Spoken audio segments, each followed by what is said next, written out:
My name is Ashley Jones, and I'm 58 years old. After 32 years in law enforcement, 5 of them spent as police chief, I honestly believed there was nothing left in human behavior that could surprise me. I'd negotiated with armed barricaders, talked jumpers off ledges, confronted liars, manipulators, victims, and monsters. I thought I understood every shade of human deception, but nothing in 32 years prepared me for my own husband turning me into a criminal in the home we built together. Michael and I had been married 26 years. 2 kids, both grown, both living their own lives. Our marriage had survived deployment, surgeries, job transfers, money scares, and grief. We weren't perfect, but we were steady, at least that's what I told myself. Then over the last few months, something shifted in him. Subtle at first. A phone that never left his pocket, late dinners with friends, nights where he'd come home smelling like cologne that wasn't his, eyes darting when I walked into a room, voice clipped tone, icy. I'd seen these behaviors 100 times in domestic calls, the quiet unraveling of a marriage long before the final explosion. But when it happens in your own home, denial becomes a strange, comforting shield. I wasn't ready to confront him, or maybe I wasn't ready to hear the truth. That night, he came home at 10 p.m. sharp. I was sitting in the living room watching the news, trying not to think too hard about how many nights like this we'd had recently. When the front door opened, he froze like he wasn't expecting to see me. Guilt flashed across his face so quickly, most people would have missed it, but I'd spent my life reading micro-expressions. His was unmistakable. "Hey," I said quietly. "How was dinner?" "Fine. Cold. Detached. Like I was a stranger interrupting him in his own house." "We need to talk," I said. "Something's been off with you. You're out every night. You barely speak to me. I don't want to assume anything, but—" "There's nothing wrong," he snapped. "Nothing. Except you." I blinked. "Me. You're always watching me. Judging me, breathing down my neck." "I'm sitting on the couch, Michael." He threw his jacket on the chair like it offended him just by existing. His movements were sharper, erratic. A man cornered by something he refused to admit. Then he said the words that cracked something inside me. "I'm done, Ashley. I want a divorce." My heart didn't drop. It fractured quietly, painfully, like old glass. "All right," I managed. "We can talk about that. Maybe we should." "I don't want to talk." He pointed at the door. "I want you to leave." That almost made me laugh, though there was no humor in it. "Leave. This is our home.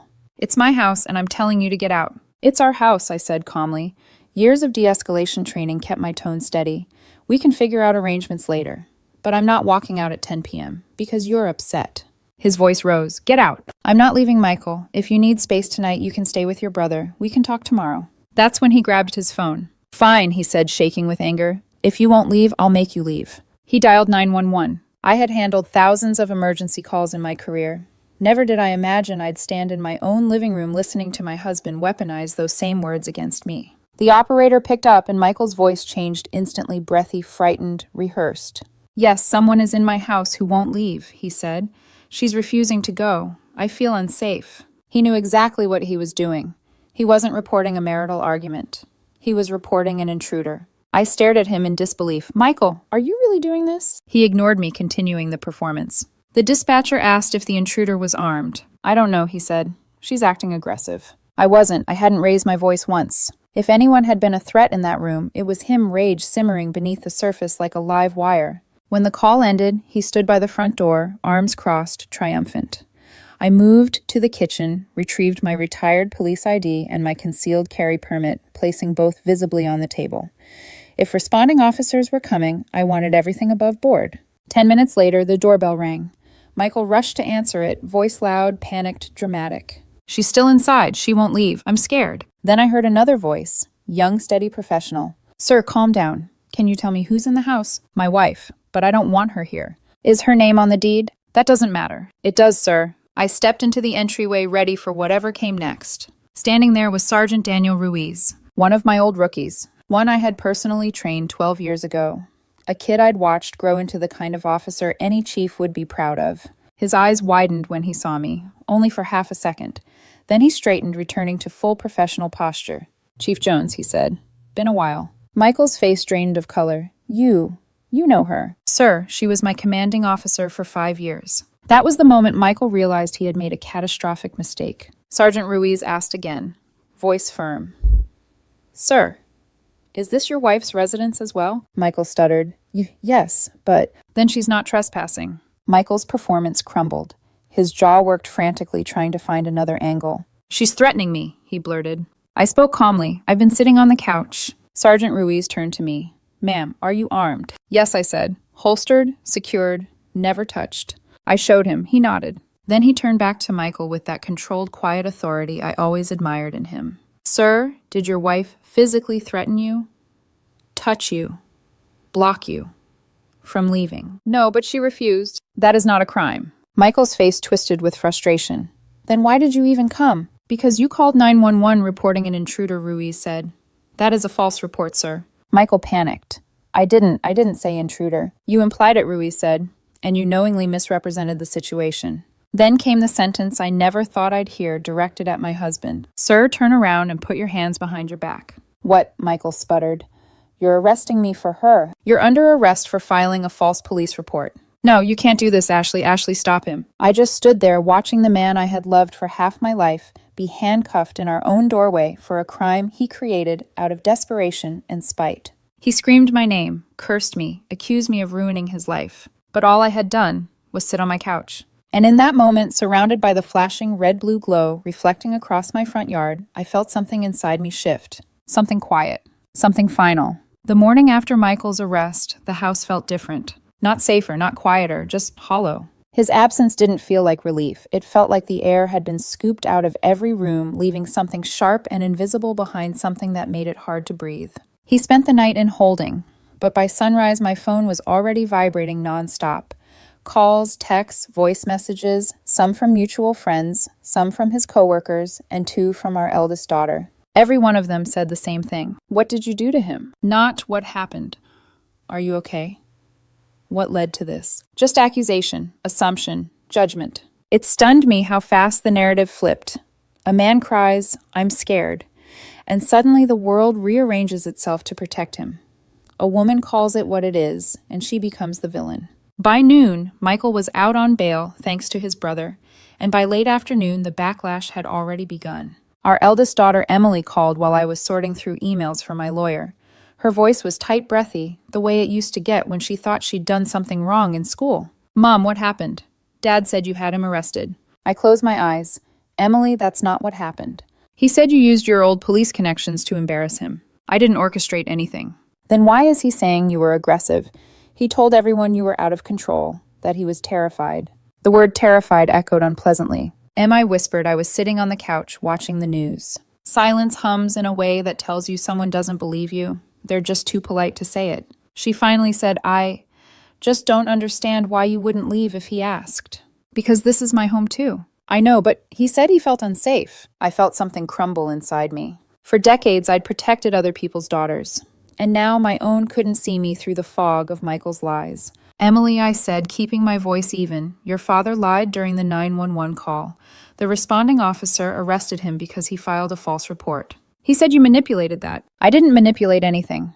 Mom, he's really upset. He's crying. He says you're trying to destroy him. My throat tightened. He was already rewriting history, and people were already choosing their sides. Emily, I whispered, I didn't do anything to him. Her voice hardened, then dropped the charges.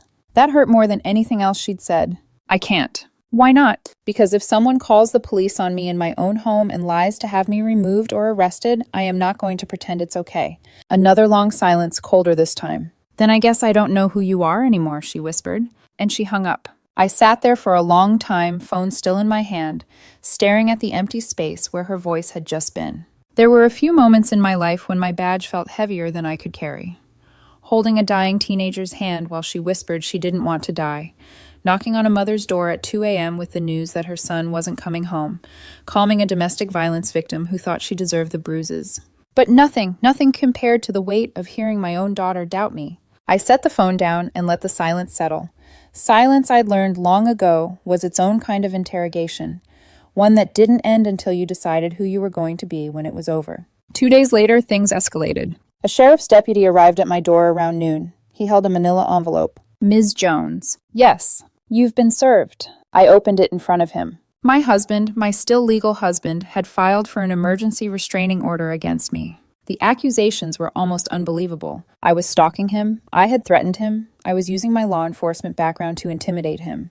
He was fearful for his safety. I almost laughed. It was so absurd, so dramatic, so completely detached from reality that it felt like reading someone else's nightmare. The deputy shifted uncomfortably. "Court hearing is set for tomorrow morning, ma'am." "Thank you," I said quietly. He nodded and left. I closed the door and let the paper fall from my hand. I knew this play. I'd seen it 100 times in bitter separations.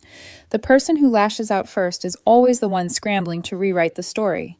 If you're the victim, you cling to the truth. If you're the perpetrator, you manufacture one. Michael wasn't trying to protect himself. He was trying to erase what he had done. The courtroom the next morning was colder than a building full of marble and steel had any right to be, the kind of cold that sits beneath the skin instead of on top of it.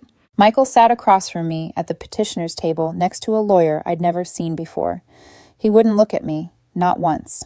His lawyer stood. "Your Honor, my client has lived in fear since the night of the incident. He believes Mrs. Jones may attempt to harass or threaten him due to her law enforcement background." The judge raised an eyebrow.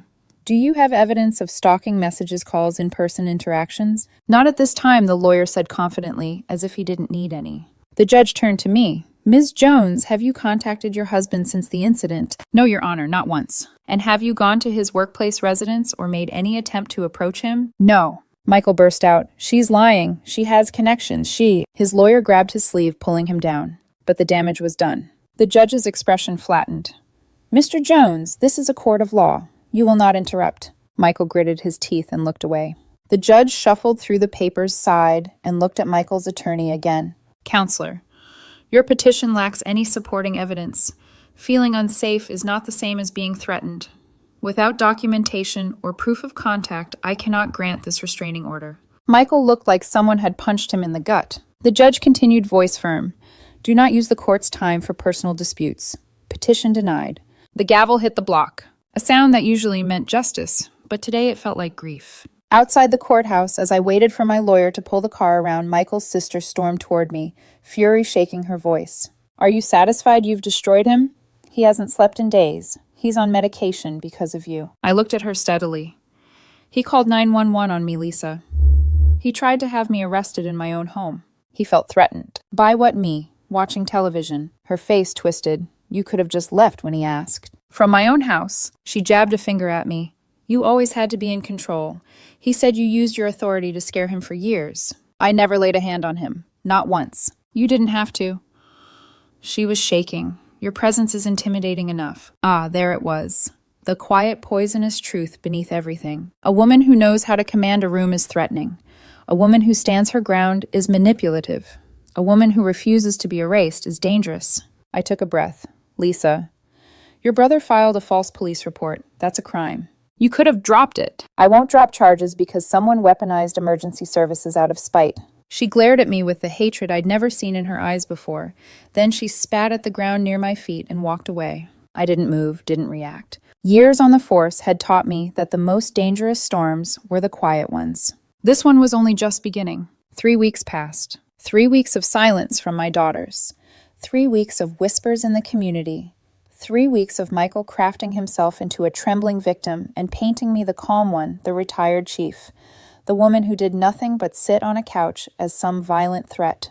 It was almost impressive in a deranged, self-destructive way, but nothing prepared me for the day he came to collect his belongings. My attorney arrived at the house 10 minutes early, a smart woman in her 40s, sharp-witted, soft-spoken, the kind of lawyer who didn't need to raise her voice to dominate a room.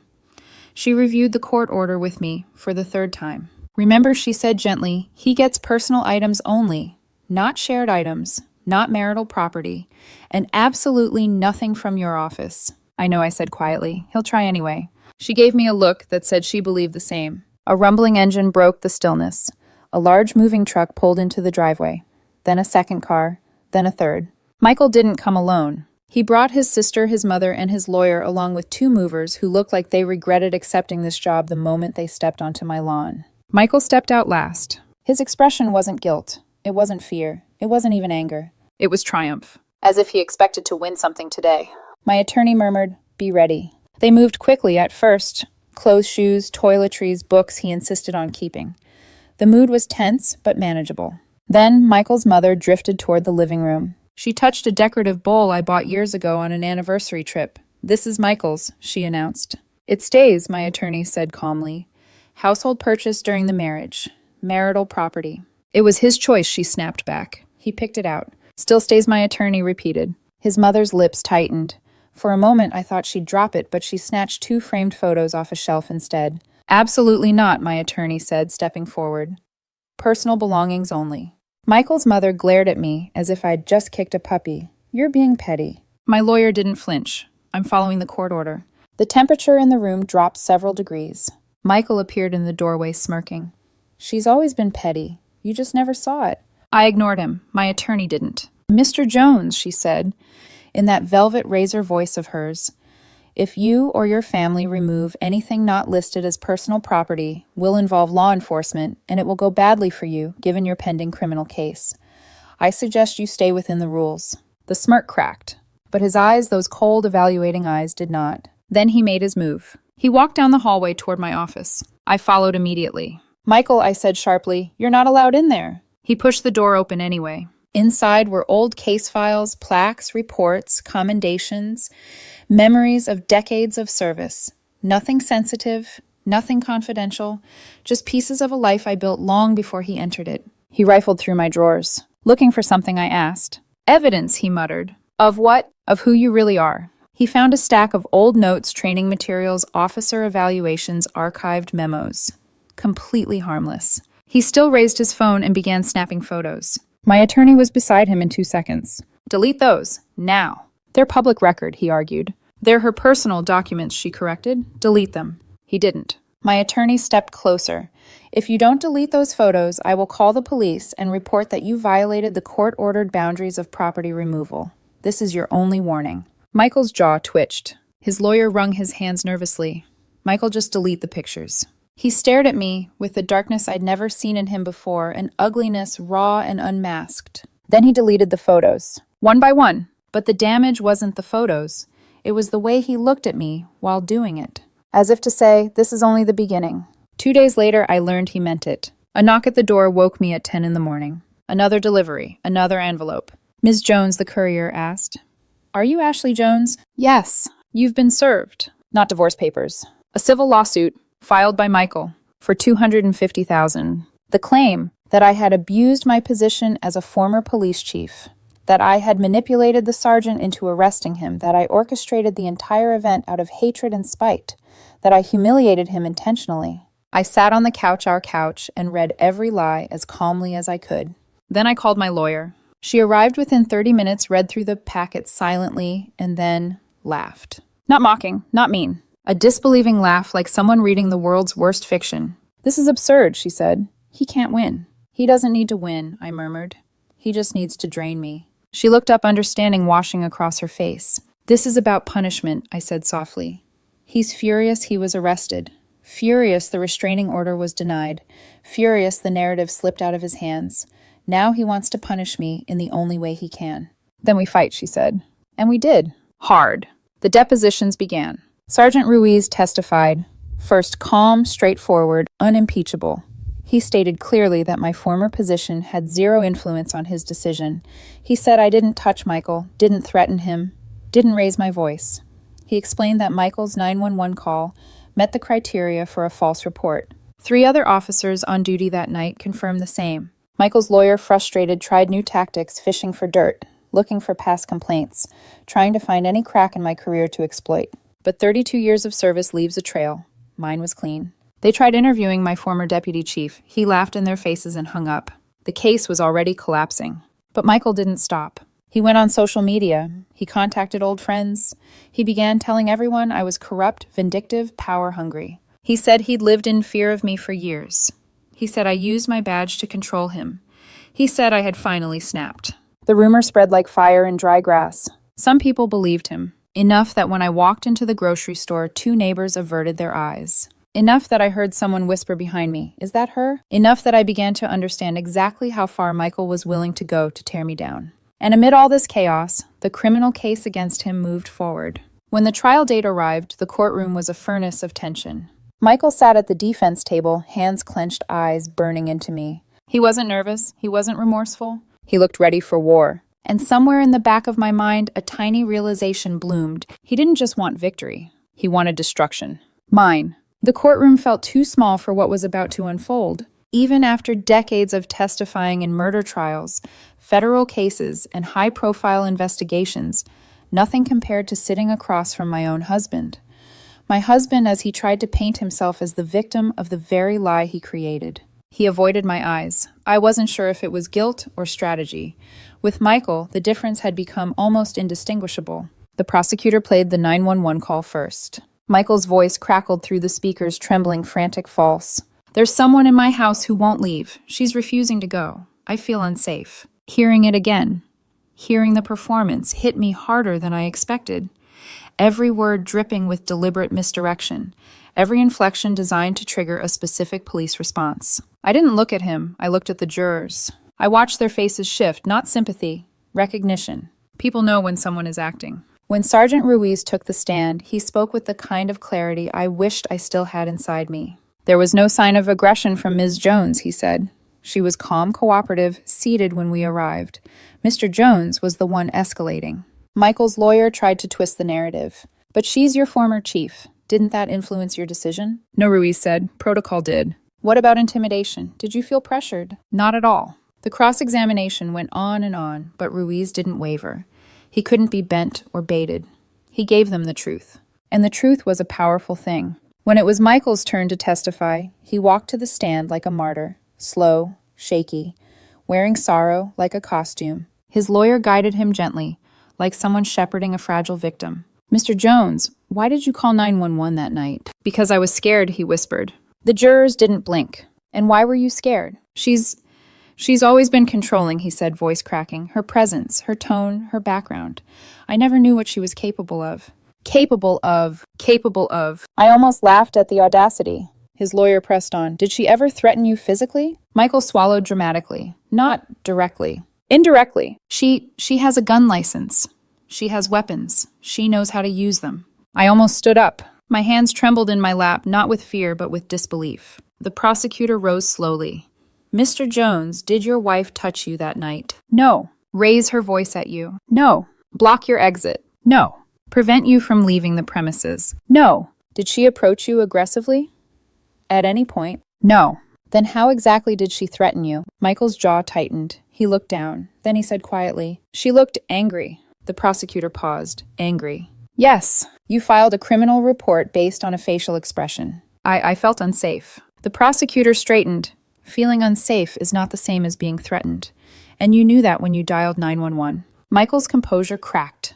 The facade trembled. "I just wanted her to leave." "That is not what you told the dispatcher," the prosecutor said. "You didn't tell 911. My wife and I are arguing. You said, there is someone in my house who won't leave. That is a description of an intruder, not a spouse." Michael's face turned red. "Why lie?" the prosecutor asked softly. "I didn't lie." His voice exploded through the courtroom. For a moment, everything froze. The judge leaned forward. "Mr. Jones, restrain yourself." He sank back down, shaking rage simmering beneath his skin. But the damage was done. The mask had slipped. The jury deliberated for just under 2 hours. When they returned, the verdict was unanimous. Guilty. I didn't react, not outwardly. But something inside me, the last piece of the illusion I'd been clinging to, finally shattered. Michael didn't look at me as the verdict was read. He stared straight ahead, jaw clenched so tightly I wondered if he could still breathe. His sister burst into tears in the gallery. His mother muttered something about vindictive women. His lawyer rubbed his temples like he'd seen this outcome long before Michael ever had. Sentencing was scheduled for the following month. He wouldn't get jail time. I knew that. First offense. Non-violent. But he would get probation community service fines. And a permanent criminal record. As the room emptied, he finally looked at me. It was brief, a single glance. There was no remorse in it, no understanding, no regret. Just pure, unfiltered bitterness. As if I had put him in that chair. As if he hadn't dialed that phone number. As if I had created every one of his lies. The days after the trial felt heavy. Not because I regretted anything, but because everything had changed. My daughters still weren't speaking to me. My younger one, Claire, hadn't contacted me once. Not a message, not a call, not even a question mark. Michael had told them I was abusive, controlling, cold. And they believed him because it was easier than confronting the truth. It hurt more than I wanted to admit. The divorce petition arrived 4 days after the verdict. Michael wanted half the house value, half my pension, spousal support, fees, furnishings, even sentimental things he hadn't touched in years. My lawyer warned me, he'll get some of it. Length of marriage, shared property, it's unavoidable. I nodded. I'd seen enough divorces from the outside to know the pattern. Nobody leaves without losing something. In the end, the judge granted me exclusive use of the home until the divorce finalized. Michael had 48 hours to collect his remaining belongings. He was not happy. He sent me an email, technically a violation, but he didn't care. You've taken my home, my reputation, my daughters. You've destroyed my life. I hope you're proud of what you've done. I forwarded it to my lawyer and said nothing. The house felt oppressive after that, like the walls had absorbed every argument, every lie, every shouted accusation. It wasn't just a home anymore. It was a crime scene, a battlefield, a reminder of what I'd endured. So when the judge finally approved the sale of the property, I didn't object. We sold it quickly. The market was good. After everything, mortgage fees, closing costs, we netted $340,000. Split evenly. I received $170,000. Enough for a down payment on a small condominium in a quiet neighborhood. 2 bedrooms, big windows, light, space where air could move again.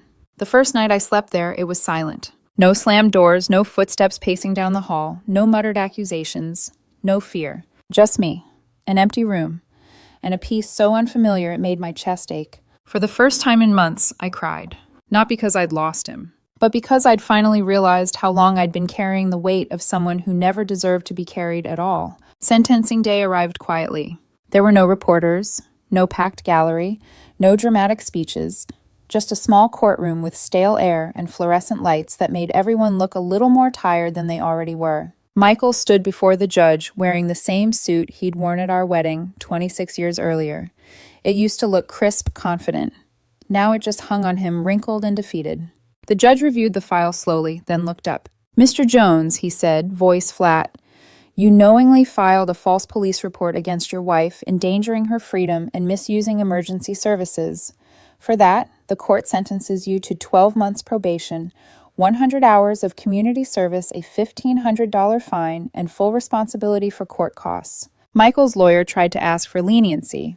The judge didn't budge. He continued, "Let this be clear. Lying to law enforcement is not a tool to win domestic arguments." Michael swallowed hard. His eyes flicked toward me for the briefest second. There was no apology there, no regret, just resentment. The hearing ended. The gavel struck, and just like that, it was over. Not the pain, not the aftermath, but the case. The lie that started this entire nightmare was finally documented, sentenced, sealed into the permanent record of his life. 2 weeks later, another door closed. This one softer but heavier. The civil lawsuit he'd filed against me was dismissed, thoroughly, decisively. The judge wrote in her ruling, "There is no evidence of misconduct by Ms. Jones. The responding officer acted independently and appropriately." Michael's lawyer tried to appeal. The court rejected it before lunch. I should have felt triumphant, vindicated, victorious. But victory feels different when you're standing in the ashes of something that used to be a marriage. All I felt was tired. Tired in a way that seeped into my bones. Because the truth is, every legal win cost me something: time, money, energy, little pieces of myself. By the end of it all, the financial tally came to just under $95,000 attorney fees, split assets, support agreements, and everything in between. $95,000. For telling the truth, for protecting myself, for refusing to let someone else rewrite reality. Justice, it turns out, is expensive. The divorce finalized 3 weeks later. The settlement was straightforward, clinical, emotionless. We sold the house, split the proceeds. He took half. My pension, he received 40% of what I earned during our marriage, roughly $1,200 a month once I start collecting. Spousal support, $1,800 per month for 5 years. He kept his car. I kept mine. We divided the furniture and personal property. We signed the final paperwork in separate rooms. His lawyer brought it to me with a stiff smile, as if handing over a menu at a restaurant. When I set the pen down, something inside me loosened, not broken, not relieved, just unknotted. A rope that had been wrapped around my ribs for months finally slackened. I didn't celebrate, didn't cry, didn't speak. I just breathed. And the air, for the first time in a long while, didn't hurt. My daughters were the last unresolved piece. Claire still wouldn't respond. Not to emails, not to calls, not even to their birthday card I mailed with a handwritten letter. She believed her father's version so completely that anything I said felt like a threat to a story she needed to protect. And Emma, well, one evening my phone buzzed. I didn't recognize the number, but the second I answered, I recognized her breath. A specific inhale she had, since childhood, sharp fast, like she was bracing for bad news. Mom, she said softly. My heart stuttered. Yes, I've been reading everything. She exhaled shakily. The court documents, the 911 call transcript, the reports. I don't know what to think. That's okay, I whispered. You don't need to decide today. I'm processing it all, she said. Dad sounds angry on the call, not scared. He was angry, I said. He wanted me out. Then why say he was scared? Because fear garners sympathy. Because a man saying I'm terrified of my wife triggers a reflex in people. Because he knew what narrative would protect him. But I didn't tell her all that. I said simply, because he made a terrible decision. Emma was quiet for a long time. I don't want to take sides, she whispered. I just needed to hear your voice. You can take all the time you need, I said, throat tight. I'm here, whenever you're ready. We didn't talk long, we didn't fix everything, but the call happened. And that was something. A crack in the wall, a small ripple of hope. I moved into my new condo shortly after. A quiet building. Friendly neighbors who didn't know my past. A balcony where the sun hit perfectly in the mornings. A kitchen big enough for just me. The first time I walked in keys and handboxes stacked behind me, the space felt empty, but not lonely. It felt like a blank page. I set up my books, hung my old commendations, bought myself a new bedspread, a deep navy one with stitched patterns that reminded me of waves, something steady, something moving, something alive. I put my service plaque on the shelf last, not because it mattered least, but because it symbolized something I hadn't been ready to acknowledge. I wasn't the chief anymore. I wasn't a wife anymore. I wasn't the villain Michael painted me to be. I wasn't the broken woman the world whispered about behind cupped hands. I was just Ashley. For the first time in decades, just myself. My former colleagues checked in often. Sergeant Ruiz, now Lieutenant Ruiz, sent me an email saying he appreciated everything I did for him when he was new, that I had taught him integrity, that the night he arrested Michael was the night he finally understood what integrity required. It was the closest I'd come to feeling proud in months. People have asked if I regret pressing charges. No, not for a second. He weaponized a system meant to save lives. He lied to law enforcement to win an argument. He tried to paint me as dangerous because he was losing control. If I had let him get away with it, he would have done it again to me or to the next woman who didn't bend the way he wanted. False reports don't just hurt the people accused. They hurt every real victim who needs to be believed. So no, I don't regret it. I regret the marriage. Parts of it. The years I spent loving a man who saw me as a threat rather than a partner. A man who became someone I didn't recognize. But regret doesn't guide my life anymore. Not now. Not after everything. Now my life is quieter, brighter, honest. I read in the mornings, walk in the afternoons, meet old colleagues for coffee, watch baseball in the evenings without anyone complaining about the volume. Sometimes on quiet nights I hear echoes of the past. Michael's accusations, my daughter's hurt, the gavel striking wood. But they don't control me. Not anymore. I'm healing. Slowly. Steadily. Like a bone that finally sets after being misaligned for too long. Somebody once told me the harshest truth.